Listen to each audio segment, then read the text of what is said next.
ছাত্ৰ-ছাত্ৰীসকল সপ্তম শ্ৰেণীৰ গণিতৰ আমি ভগ্নাংশ আৰু দশমিক নামৰ পাঠটি অধ্যয়ন কৰি আছিলো দ্বিতীয় অধ্যায়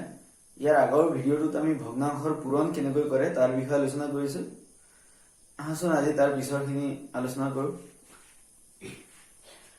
এতিয়া তোমালোকে ক্লাস 6 ত পাইছিলা ভগ্নাংশ ভগ্নাংশ কি হ'ব দুই প্ৰকাৰৰ থাকে এটা হ'ব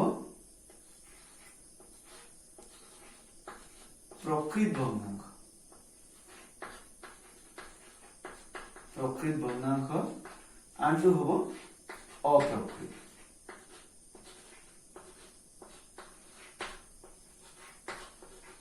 এই দুটার পার্থক্য কি হবে প্রকৃত আর অপ্রকৃত ভগ্নাংশ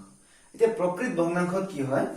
ভগ্নাংশ মানে ইয়াত কি সোমাব প্রকৃত ভগ্নাংশ মানে এই হৰটো সৰু হৈ যাব যদি ডাঙৰ হৈ যাব হৰটো যদি 6 হ'ব তে প্ৰকৃত ভগ্নাংশত এই লবটো হৰতকৈ সৰু হ'ব লাগিব ধৰা 5 দিলো আমি বা ইয়াতকৈ সৰু এইটো লিখিলো আমি বা তাতকৈ সৰু 6/3 তাতকৈ সৰু 6/2 তাতকৈ সৰু 6/1 এইবোৰ হল প্ৰকৃত ভগ্নাংশ ইয়াত কি আছে 6/1 6/2 6/3 6/4 6/5 তার মানে 6টো হল হর ইজ গ্রেটার দেন ডাঙৰ কিহতকৈ লবতকৈ সদায় ডাঙৰ থাকে হৰটো প্ৰকৃত ভগ্নাংশ কিন্তু অপ্ৰকৃত ভগ্নাংশত কি হ'ব ইয়াৰ উল্টা হ'ব যেতিয়া এই 6 ভাগৰ আমি লিখিছিলো ইয়াত যদি 6 ভাগৰ লিখো তেতিয়া হলে ইয়াতকৈ ডাঙৰ সংখ্যা লিখিব লাগিব 6/7 6/8 6/9 এনেকৈ গৈ থাকিব তাৰ মানে ইয়াত কি হ'ব এতিয়া এই হৰটো সদায় সৰু হৈ যাব হৰটো সৰু হৈ গলে কিন্তু অপ্ৰকৃত হৈ যাব তাকে আমি অপ্ৰকৃত ভগ্নাংশ বুলি কওঁ যি ভগ্নাংশত হৰটো সৰু লবটো ডাঙৰ তাক আমি অপ্ৰকৃত ভগ্নাংশ বুলি কওঁ এইটো যদি বেলেগ কিবা লিখো ধৰা হল তলত লিখি উত্তৰ তাহলে অপ্ৰকৃত হবৰ কাৰণে ওপৰত এই ইয়াতকৈ ডাঙৰ সংখ্যা এটা কিবা লিখিব লাগিব ধৰা লিখিলো 19 বা তলত লিখিলো 7 ওপৰত ইয়াতকৈ ডাঙৰ লিখি দিলো 10 মুঠতে হৰটো সৰু লবটো ডাঙৰ হলে কি হৈ যাব অপ্ৰকৃত ভগ্নাংশ প্ৰকৃত ভগ্নাংশত সদায় কি হৈ যাব হৰটো ডাঙৰ থাকে ইয়াত দিলো 49 গতিকে এইটো কি হৈ গল 52 ডাঙৰ হল 50 ডাঙৰ 49 সৰু গতিকে এইবোৰ ভগ্নাংশত প্ৰকৃত ভগ্নাংশ বুলি কয় আৰু এই ভগ্নাংশবোৰক অপ্ৰকৃত ভগ্নাংশ বুলি কয় আমি এইটো ক্লাস 6 তে পঢ়ি আহিছো এতিয়া এইখিনি মই মুছি দিলো তে এই অপ্ৰকৃত ভগ্নাংশ কোৱা হয় মিশ্ৰ ভগ্নাংশ বুলি কোৱা হয় মিশ্ৰ ভগ্নাংশ এই মিশ্ৰ ভগ্নাংশ ডাইৰেক্ট কেনেকৈ কোৱা নাযায় এই ইহঁতৰ প্ৰকাৰ আছে কেনেকৈ তে এই সংখ্যাটো ধৰা হল এইটো যেনিবা এই সংখ্যাটো এই ভগ্নাংশটো কিমান আছিল 6/8 এইটো এটা অপ্ৰকৃত ভগ্নাংশ এতিয়া কি হ'ব 6টো সৰু 8টো ডাঙৰ গতিকে আমি 8ক কি কৰিব পাৰো 6 ৰে হৰণ কৰিব পাৰো কেইবাৰ হৰণ যাব 6 × 6 তলে থাকিল 2 ইয়াকটো হৰণ না যায় গতিকে ইয়াৰ মান কিমান হৈ যাব এটো 6/8 সমান এই ওপৰৰ সংখ্যাটো এইটো হল এইটো ভাজ্য ভাজক এইটো ভাগফল ভাগশেষ এই ভাগফল কিমান 1 সমস্ত এইটো 6 তলত ওপৰত 2 1 সমস্ত 6/2 গতিকে এই ইয়াৰ মান কিমান এই 6/8 সমান গতিকে অপ্ৰকৃত ভগ্নাংশ এটাৰ মান কাৰ লগত সমান হল এইটো এই সংখ্যাটো হৈ গল এনেকৈ আমি লিখিব পাৰো তাৰমানে এই অপ্ৰকৃত ভগ্নাংশ এটা এনেকৈ লিখিব পাৰো ইয়াকেই মিশ্ৰ ভগ্নাংশ বুলি কোৱা হয় ইয়াত মিশ্ৰ ভগ্নাংশ কিয় মিশ্ৰ মানে মিহলি হৈ আছে দুটা মিহলি হৈ আছে কি কি এটা সংখ্যা এইটো 1 কেৱল এটা সংখ্যা আৰু এইটো 6/2 এই দুটা সংখ্যা ইয়াত কি হৈ আছে মিহলি হৈ আছে মিহলি হোৱা মানে যোগ হৈ আছে তাৰমানে গতিকে এই ভগ্নাংশ মিশ্ৰ ভগ্নাংশ বুলি কয় কাৰণ ইয়াত এইটো এটা সংখ্যা আৰু এইটো এটা ভগ্নাংশ য'ত সংখ্যা আৰু ভগ্নাংশ থাকে সেইটোকে মিশ্ৰ ভগ্নাংশ বোলে আৰু এই মিশ্ৰ ভগ্নাংশটোৱে সৰল হৈ গৈ অপ্ৰকৃত ভগ্নাংশ হৈ যায় একেই তাৰমানে খালি লিখাৰ ষ্টাইলটো বেলেগ বেলেগ এতিয়া ধৰা ওপৰত আছে 15 তলত আছে কিমান ললো 8 ললো আচ্ছা ইয়াত 7 ললো এতিয়া এইটো অপ্ৰকৃত ভগ্নাংশ কাৰণ ওপৰটো লবটো সৰু হৰটো ডাঙৰ আমি হৰণ কৰিলো 15 কিৰে 7 7 দুগুণ 14 হৈ যাব বাকি থাকিল 1 তাৰ মানে এই 15 7 ভাগৰ 15 অপ্ৰকৃত ভগ্নাংশৰ মান এই ওপৰ টকাটো প্ৰথমতে লিখিম 2 এই তলত 7 এই ওপৰত 1 2 সমস্ত 7 ভাগৰ 1 বুলি কয় গতিকে ইয়াৰ মান কিমান হৈ গল এই 7 ভাগৰ 15 ৰ মানৰ লগত সমান গতিকে কি হ'ব এই তলত যি থাকিব ইয়াৰ তলত একেই থাকিব তাৰমানে 7 7 গতিকে এইটো কেইবাৰ হৰণ গল দুবাৰ আৰু ওপৰত এই ভাগকে কিমান থাকিল এটো ইয়াত লিখা যাব গতিকে এইটো কোৱা হয় মিশ্ৰ ভগ্নাংশ এইটো কোৱা হয় অপ্ৰকৃত ভগ্নাংশ একেই বস্তু কিন্তু এই স্টাইলটো বেলেগ বেলেগ ইহঁতৰ মান একেই ইয়াত কি আছে দুইটা বস্তু আৰু 7 ভাগৰ এভাগ আছে ইয়াতো একেই বস্তু কাৰণ একেই অৰ্থ বুজাইছে কি ইয়াৰ অৰ্থটো এইটো মিশ্ৰ ভগ্নাংশ এতিয়া তোমাক যদি দিয়া আছে 2 সমস্ত 9 ভাগৰ 7 জানিবা তোমাক দিয়া আছে 6 সমস্ত 3 ভাগৰ 2 জানিবা তোমাক দিয়া আছে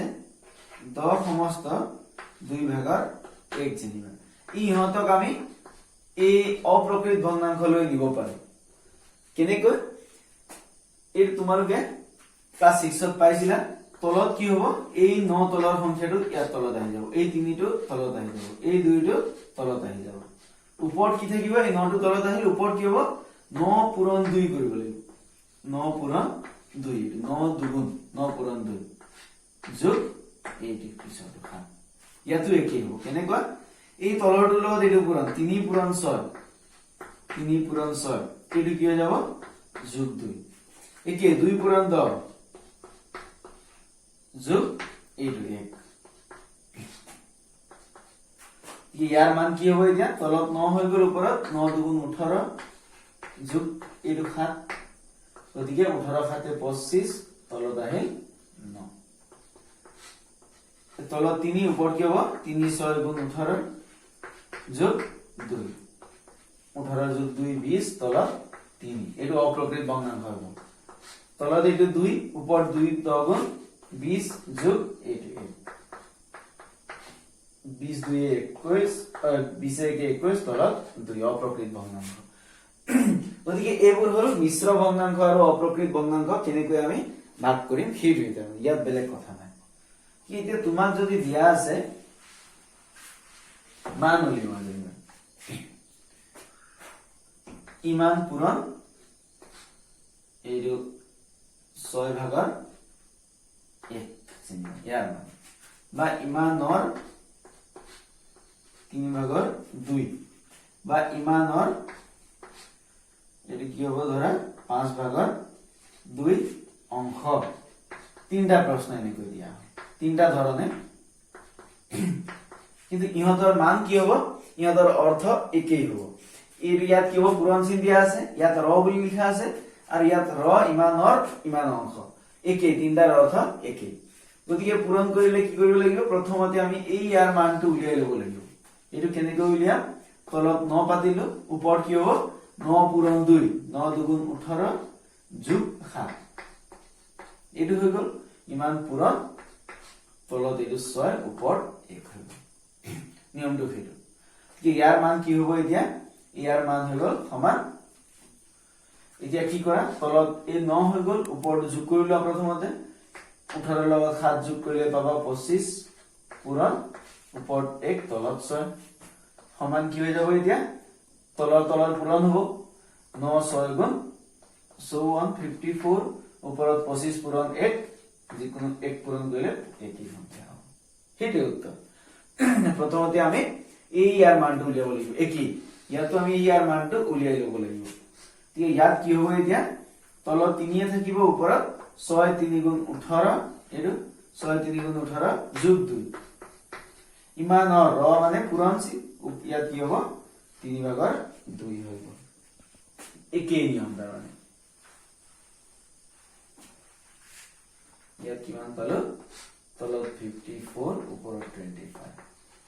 এইটো একেই পূৰণ আমি কি কৰিলো এই ইয়াৰ মানটো উলিয়ালো এইটো ৰ মানে পূৰণ একেই আছে তলত 3 আহিল ওপৰত যোগ কৰা 18 যোগ 2 20 পূৰণ তলত ওপৰত 2 তলত 3 তলত কি হৈ গ'ল 3 3 গুণ 9 ওপৰ 20 পূৰণ 2 পূৰণ কৰি দিয়া 40 হৈ যাব একেই ইমানৰ ইমান অংশ একেই এইটো তলত হৈ গল 2 মানটো উলিয়াই লোৱা 2 পূৰণ 10 20 যোগ 1 21 ইমানৰ মানে পূৰণ ইয়াত কি হ'ব 5 ভাগৰ 2 2 পূৰণ 5 এই পূৰণ প্ৰথমে মানটো উলিয়াই লোৱা কি হ'ব ইয়াৰ পৰা তলত 2 হল ওপৰত 20 যোগ 1 21 পূৰণ তলত 5 ওপৰত 2 হৈ গল ইয়াৰ মান উলিয়াই লোৱা এইটো কি হ'ব ইয়াত কটাকটি যাব কি কি এই তলত 2 ওপৰত 2 কটাকটি গল একেই সংখ্যা আছিল পূৰণ চিন আছিল থাকিল কি ওপৰত থাকিল 21 তলত থাকিল 5 প্ৰশ্ন এটা দিয়া আছে বৰ্ণালীক মায়ে দিয়া টকাখিনিৰ পৰা তাই 5 ভাগৰ 2 অংশৰ বহি কিনিলে এতিয়া কি কৈছে বৰ্ণালীক মায়ে দিয়া টকাখিনিৰ পৰা বৰ্ণালী নামৰ ছোৱালীজনী মায়ে কেইটকামান দিছিল তাৰ পৰা তাই কি কৰিলে সেই টকাখিনিৰ 5 ভাগৰ 2 অংশৰ তাই কি কিনিলে বহি কিনিলে আৰু 3 ভাগৰ 1 অংশৰ কিতাপ কিনিলে যিমান টকা আছিল তাৰে 5 ভাগৰ 2 অংশ খৰচ কৰি বহি কিনিলে আৰু 3 ভাগৰ 1 অংশ খৰচ কৰি কিতাপ কিনিলে কি কিনুতে তাইৰ বেছি পইচা খৰচ হল বহি কিনুতে বেছি টকা গল নে কিতাপ কিনুতে বেছি টকা গল সেইটো আমি উলিয়াব লাগে তাৰ মানে আমি উলিয়াব লাগিব এইটো আৰু এই দুটা সংখ্যা ডাঙৰ কোনটো সেইটো উলিয়াব লাগে যোনটো ডাঙৰ হ'ব সেইটো কিনুতে তাইৰ বেছি পইচা খৰচ হল গতিকে আমি লিখি লম এইটো দিয়া আছে বৰ্ণালীৰ বহি কিনা খৰচ কিনা এইটো খৰচ নহয় খৰচৰ অংশ এটা ভগ্নাংশ গতিকে খৰচৰ অংশ কিমান সেইটো আমি লিখি লম বহি কিনা খৰচৰ অংশ 5 ভাগৰ 2 আৰু বৰ্ণালীৰ কিতাপ কিনা খৰচৰ অংশ সমান আমি লিখি ললো কিমান 3 ভাগৰ 1 এতিয়া আমাক যেহেতু সুধিছে কি কিনুতে তাইৰ বেছি খৰচ হল বহি কিনুতে বেছি খৰচ হল নে কিতাপ কিনুতে তাৰ মানে এইটো বেছি নে এইটো বেছি খেলি সুধিছে তাৰ মানে এইটো সংখ্যা আৰু এই সংখ্যাটোৰ ডাঙৰ সংখ্যাটো উলিয়ালে হ'ল সেইটো আমি উলিয়াবলৈ জানো 2 ভাগৰ 5 আৰু দিয়াত আছিল 3 ভাগৰ 1 গতিকে এইকিনা এনেকৈ আমি কৰিছিলো 5 ভাগৰ 2 আমি পাতি ললো পূৰণ পূৰণ সমান ইয়াত পাতিলো 3 ভাগৰ 1 পূৰণ পূৰণ এতিয়া কি হ'ব ইয়াত 5 আছিল ইয়াত আছে 5 এইটো আৰু ইয়াত আছে হৰ 3 এতিয়া 5 ৰ লগত আমি এই 3 টো পূৰণ কৰিম তলত কৰিলে ওপৰটো কৰিব লাগিব ইয়াত 3 আছে 3 ৰ লগত আমি 5 পূৰণ কৰিম ওপৰটো 5 সমান কি হ'ব 5 3 গুণ 15 2 3 গুণ 6 তলতো 3 5 গুণ 15 1 5 গুণ 5 কোনটো ডাঙৰ হ'ব তলত 15 15 একেই আছে ডাঙৰ কোনটো 6 আৰু 5 ৰ ভিতৰত 6 টো ডাঙৰ তাৰ মানে এই সংখ্যাটো ডাঙৰ তাৰ মানে তাই 5 ভাগৰ 2 অংশটো ডাঙৰ এতেকে 5 ভাগৰ 2 ইজ গ্ৰেটাৰ দেন এটো ডাঙৰ সৰু কোনটো 1/3 গতিকে শেষত লিখি দিব লাগিব গতিকে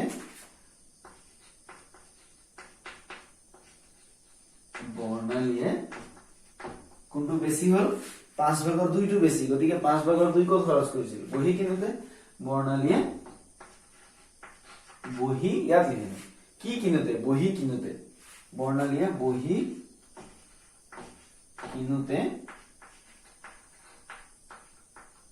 কিনুতে বেছি পইচা খৰচ হল ইয়াত লিখিব লাগিব বেছি পইচা খৰচ হল সেইটোৱে হ'ব উত্তৰ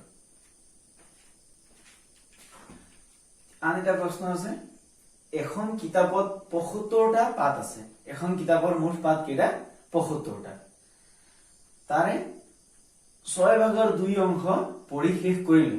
বৰখাই কি কৰিলে তাৰে 6 ভাগৰ 2 অংশ পঢ়ি শেষ কৰিলে কিমান অংশ পঢ়িবলৈ বাকি থাকিল মানে কিমানটা আসলতে হ'ব লাগিছিল কিমানটা পাত পঢ়িবলৈ বাকি থাকিল তেনেকুৱা হ'ব লাগিছিল এতিয়া তাই কি কৰিছে মুঠ পাত কেইটা 75টা এতিয়া আমি লিখিব লাগিব মুঠ পাত সমান ৭৫টা।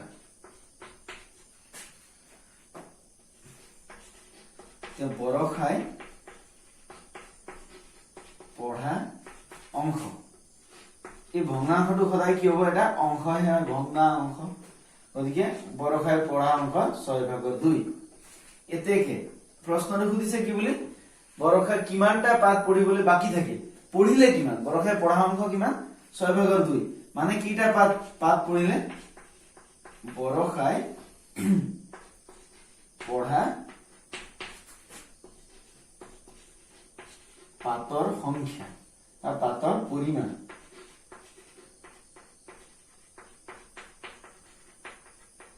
এটা কি হব, পঢ়া অংশটো ভগ্নাংশত থাকিব কিন্তু পৰিমাণটো সংখ্যাত থাকিব। এইটো পৰিমাণ তাৰমানে কি হব, বৰষাই পঢ়া পাতৰ পৰিমাণ কি হব, মুঠ কেইটা আছে ৭৫টা, ৭৫টা কিমান অংশ ৬/২ অংশ তাই পঢ়িলে। পাইছা বুজি, বৰষাই পঢ়া অংশ কিমান ৬/২ অংশ পঢ়িলে, তাৰ মানে ৭৫টাৰ কিমান অংশ পঢ়িলে ৬/২ অংশ পঢ়িলে, ৭৫ৰ ৬/২ অংশ তাই পঢ়িলে। গতিকে ইয়াৰ মান উলিয়াব জানাই, ৭৫ৰ মানে পূৰণ ৬/২। গতিকে কি হব, এতিয়া আমি হৰণ কৰিব লাগিব, এইটো আৰু এইটো এটা সংখ্যাৰে হৰণ যায়, কিহেৰে ৩ৰে হৰণ যায়, দুইটাকে ৩ৰে ৬ কেইবাৰ, ৩ দুগুণ ৬ বাৰ, ৩ৰে ৭৫ কেইবাৰ, যদি অসুবিধা হয় হৰণ কৰিছো, ৩ৰে ৭ক যাব দুবাৰ, কিমান হল ৩ দুগুণ ৬ হল, ১ থাকিল আৰু ৫ থাকিল, ৩ৰে ১৫, ৩ ৫ গুণ ১৫, মানে কিবাৰ যাব ২৫ বাৰ হৰণ হল। হৈছে, ইয়াৰ তলত ২ ওপৰত ২ কেনসেল কৰিলো, কেইটা থাকিল ২৫টা থাকিল। তাৰ মানে বৰষাই কেইটা পাঠ পঢ়িলে ২৫টা পাঠ পঢ়িলে। কিমানটা পাঠ আছে ৭৫টা পাঠ আছে, ২৫টা পঢ়িলে, থাকিল কিমান, এই বিয়োগ কৰিলে হল ৫০টা। গতিকে সেই ৫০টাটো ক'ৰ পৰা পাম, সেইটো কি হ'ব, পঢ়িবলৈ বাকী থকা অংশ। এতেকে পঢ়িবলৈ বাকী থকা অংশ সমান সমান কি হ'ব, এইটো 75 মাইনাছ 25 ইকুৱেল টু, বিয়োগ কৰিলে কিমান পাবা ৫০টা। পাইছা নহয় বুজি, ইয়াত কি কোৱা আছে, মুঠ পাঠ ৭৫টা, তাৰে পঢ়িলে কেইটা ২৫টা, থাকিলে কিমান ৫০টা থাকিলে, ৫০টা তাই পঢ়া নাই, গতিকে কিমানটা পাঠ পঢ়িবলৈ বাকী থাকে, ৫০টা পাঠ পঢ়িবলৈ তাই বাকী থাকে। এতিয়া প্ৰশ্ন এটা দিয়া আছে, দেৱাশিষে দিনটোৰ ৯/২ অংশ ইংৰাজী পঢ়ে, ৬/১ অংশ গণিত পঢ়ে আৰু বাকী থকা ১২/১ অংশ বাকী বিষয়খিনি পঢ়ে। সি পঢ়া বিষয়বোৰ অৰ্ধক্ৰমত সজোৱা, এই বিষয়খিনি অৰ্ধক্ৰমত সজাব লাগে। গতিকে আমি লিখি লৈছো, দিয়া আছে, গণিত কৰোঁতে প্ৰথমতে কি দিয়া আছে লিখি লম, ইমান অংশ ইংৰাজী পঢ়ে, মানে দিয়া আছে ইংৰাজী পঢ়া অংশ সমান ৯/২। হৈ গল, দিয়া আছে ইংৰাজী পঢ়া অংশ ৯/২। গণিত পঢ়া অংশ সমান এটি কিমান ৬/১ অংশ তেওঁ গণিত পঢ়ে,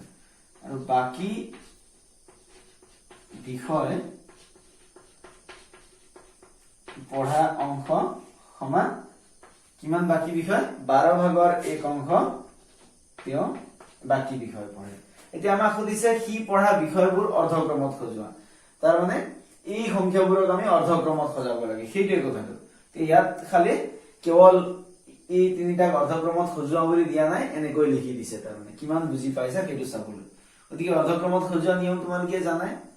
আমি পাতি ললো, ওপৰত হৈ গল এইটো ৯/২, ইয়াত হৈ গল ৬/১ আৰু ইয়াত হৈ গল ১২/১। গতিকে প্ৰথম কাম হব, এই হৰ কেইটা লসাগু উলিওৱা। হৰ কি কি আছে, এটা আহিল ৯, আনটো আহিল ৬, আনটো আহিল ১২। তিনিওটাকে হৰণ যোৱা কিবা সংখ্যা আছে নেকি 2 ৰে কি হ'ব 9 হৰণ নাযায় 6 আৰু 12 যাব কিন্তু 3 ৰে কি হ'ব গুটেই কিটাকে হৰণ যায় 9 যায় 6 যায় 12 যায় 3 ৰে হৰণ কৰা 3 3 গুণ 9 হ'ব 3 2 গুণ 6 হ'ল 3 4 গুণ 12 হ'ল এইবাৰ কি হ'ব 2 ৰে দুটা সংখ্যাক যাব কাক কাক ইয়াক না যায় গতিকে 3 এ লিখিলো 2 ৰে 2 এগুণ 2 হ'ল 2 দুগুণ 4 হ'ল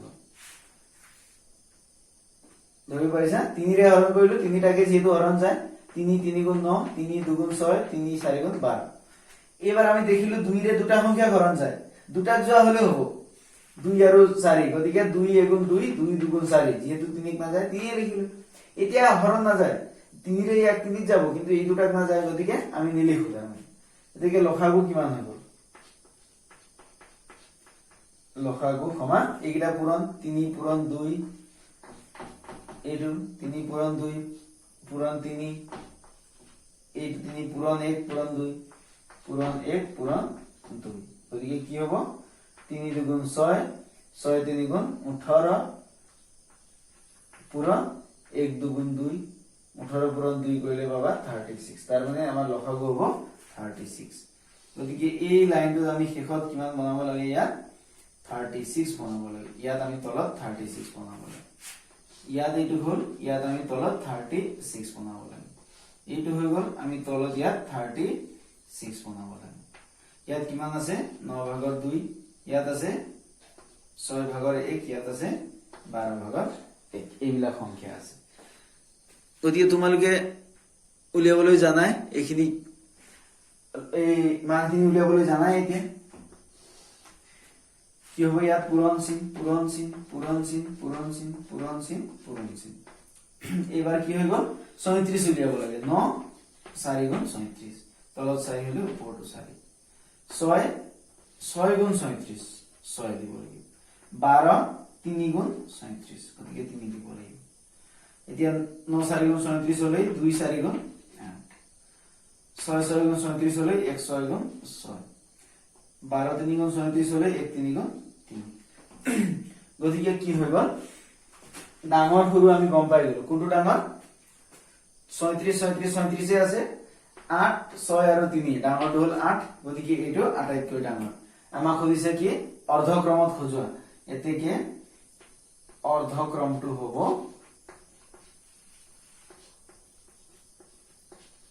অৰ্ধক্ৰমটো হ'ব এতিয়া প্ৰথমতে অৰ্ধক্ৰম মানে কি অৰ্ধ মানে তললৈ যাব লাগে যেতিয়া অৰ্ধ আহিব তেতিয়া হলে প্ৰথমতে ডাঙৰটো লিখিব লাগিব গতিকে ডাঙৰটো 8 মানে এই 9 ভাগৰ 2 তাৰ ঠিক সৰুটো হ'ব 6 থকাটো মানে 6 ভাগৰ 1 তাতকৈ ঠিক সৰুটো হ'ব এই 3 থকাটো 12 ভাগৰ 1 এইটোৱে হ'ব আমাৰ বিষয়বিলাকৰ অৰ্ধক্ৰম গতিকে এনেকুৱা ঢেৰ প্ৰশ্ন তোমালোকক কিতাপত দিয়া আছে অনুশীলনী 2.1